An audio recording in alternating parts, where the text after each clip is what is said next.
Welcome back. Chapter 13 is still entitled Properties of Solutions. This discussion of Chapter 13 is going to focus more on the quantitative aspects more so than the qualitative aspects, being able to quantify the amount of solute with respect to a given solution.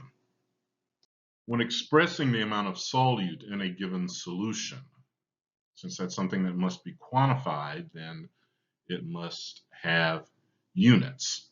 So when we talk about the concentration of a solution, there are several different units that we can employ. There's mass percent, there's volume percent, parts per million, parts per billion, mole fraction, molarity, and molality. A percent represents part from a whole, referencing the number 100.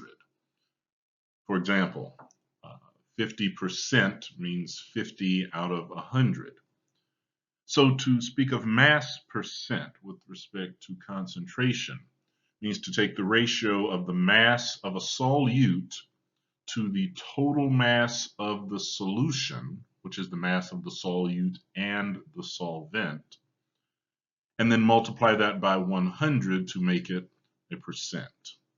Now, we typically use mass percent when the masses of our solute and solvent are known, but the molar masses are unknown.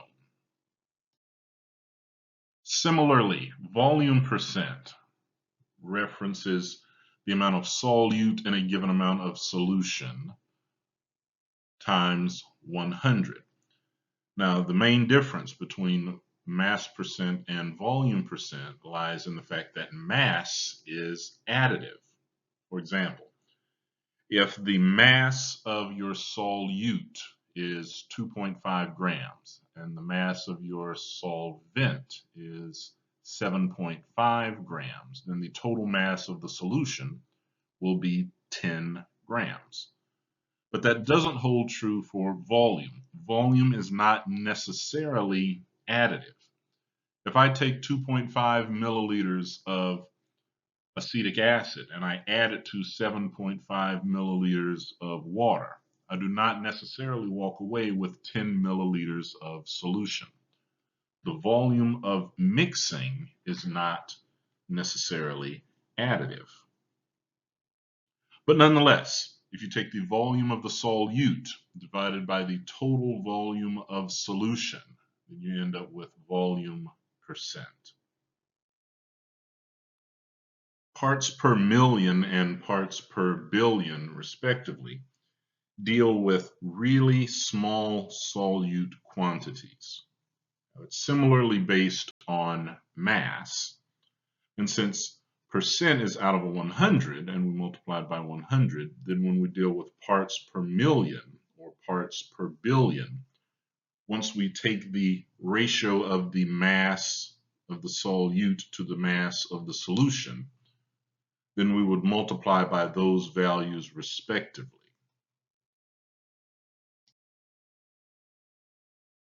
Mole fraction, represented by the lowercase Greek letter chi, is the ratio of moles of substance to the total number of moles in a solution.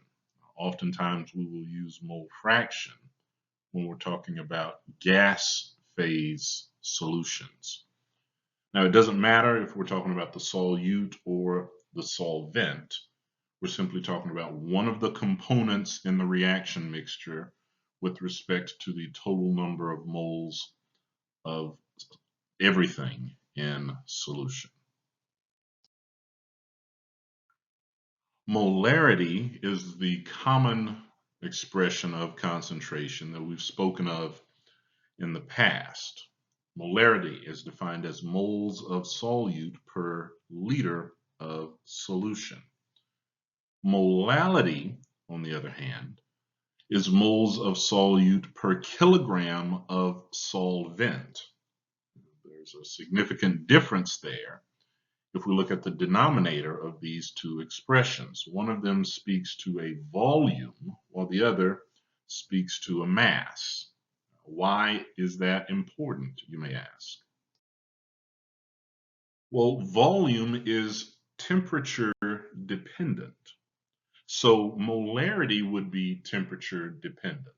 A solution that was made at 25 degrees Celsius and was defined as a 1.3 molar solution would have a different molarity at a different temperature. Because if we're talking moles per liter, as the temperature changes, the number of liters of solution will change. The amount of space that the solution takes up will change. Now, it may change only very slightly, but it will change nonetheless. Molality does not vary with temperature because mass does not change with temperature.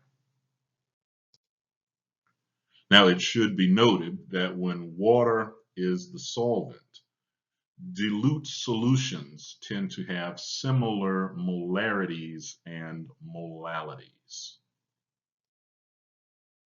We may find ourselves in a position where we need to convert from one set of units to another, from one expression of concentration to another. Well, if we do, then we simply need to harken back to our discussion of dimensional analysis and conversion factors in order to convert from, for example, molarity to parts per million, or mass percent to parts per billion. In order to convert between molality and molarity, it should be noted that the density of the solution must come into play. Our discussion of concentration is going to be very important, specifically when we speak to colligative properties of a solution. Colligative properties are those properties that depend only on the quantity of solute particles, but not necessarily on the identity of the solute particles. In other words, it doesn't matter what the solute is, but it does matter how much of it there is. Among the colligative properties that we're going to discuss are vapor pressure lowering, boiling point elevation, and freezing point depression. The vapor pressure of a substance refers to the pressure that is exerted by the vapor or the gas above a liquid when that liquid and the gas are in dynamic equilibrium. So when the rate of evaporation and the rate of condensation are the same. It should be noted that adding a solute to a solvent will lower the vapor pressure of the solvent. Since we see a change in vapor pressure with respect to the formation of a solution, that's also going to affect the boiling point. When vapor pressures are lowered, then that essentially shifts our vapor pressure portion of the phase diagram to a lesser pressure. So it will require a higher temperature to reach atmospheric pressure. That suggests that the boiling point would be raised. So by adding a solute, we raise the boiling point of a solution. The change in the phase diagram based on the vapor pressure lowering would also suggest that the freezing point would be lowered as well. By adding solute to a pure solvent, then we see the lowering of the freezing point. This phenomenon is called freezing point depression. This is why you may have heard of people salting the roads in icy weather. What that allows is by adding a salt to water, it allows for the water to freeze at a lower temperature. So we don't necessarily see ice formed at 0 degrees Celsius. It will take a lower temperature for us to see the formation of ice. The boiling point of a solution, or the freezing point of a solution, can be referenced to the transition points of the pure solvents. We know that the boiling point of a solution is going to be higher than the boiling point of the pure solvent, and the freezing point of a solution is going to be lower than that of the pure solvent. That change in temperature from the old boiling point to the new boiling point is directly proportional to the concentration of our solution. It should be noted that that concentration is in units of molality. Molality. So the change in temperature is directly proportional to the molality. And we see on the slide a couple of equations that we can use to determine the change in boiling point or the change in freezing point. By how much was the boiling point elevated? By how much was the freezing point depressed? Well, the equations deal with delta T, where we take the temperature of the solution, the boiling point or the freezing point respectively, and the boiling point and freezing point of the solvent, the pure solvent. By subtracting the pure solvent from the boiling point of the solution, then we would get the new boiling point. In each instance, it's a final minus initial situation. When you're quantifying a change is always final conditions minus initial conditions. So if initially we start off with the pure solvent, and then we add solute to it to make a solution, our final conditions would be the solution.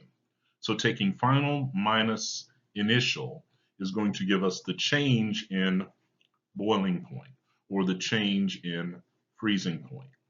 Now these two equations are similar, but you should note that there is one primary difference. In the case of freezing point, we see that the freezing point lowers. So the freezing point of a solution is going to be less than the freezing point of the pure solvent. So if you take final minus initial, then that is going to result in a negative value. In the case of the boiling point, since the boiling point is elevated, final minus initial is going to give us a positive value. So on the right-hand side, we see three stages to this equation. We see the delta T of transition, and then we see the simple final minus initial portion. But afterwards, on the right-hand side of the equation, is where we see the inclusion of molality. The molality being directly proportional to the change in temperature is reflected in this final portion of the equation. For the change in boiling point, we see that it is equal to I times K sub B times M. Well, M is the molality of the solution, the number of moles of solute per kilogram of solvent. The K sub B value is known as the molal boiling point elevation constant. And that constant pertains to a specific substance. Every solvent will have a different K sub B value, a unique K sub B value. The letter I, the lowercase I, refers to something known as the Van Hoff factor, which we will speak of in just a moment. So by calculating the change in boiling point, we can see the effect that colligative properties have with respect to solutions. Now, the same holds true for freezing point. The only difference is we see that that right-hand portion of the equation has a negative associated with it. So it is equal to negative I times K sub F, which is the molal freezing point depression constant, times the molality of the solution. Now, the Van Hoff factor is the letter I, and it essentially speaks to the number of particles that a substance becomes when it dissolves. For example, if we were to take 1 mole of sucrose, a non-electrolyte, it's not going to break apart into ions when placed into water. Then it will, when it dissolves, it will break apart into 1 mole of sucrose particles. However, when 1 mole of a soluble ionic compound dissolves, it is going to break apart into ions. 1 mole of sodium chloride will break apart into 1 mole of sodium cations and 1 mole of chloride anions, which represent 2 moles of particles in solution. So the Van Hoff factor for a solution of sodium chloride in water would be 2, as opposed to the Van Hoff factor for 1 mole of sucrose being 1. If we had magnesium bromide in solution, we would see the formation of 3 moles of ionic particles.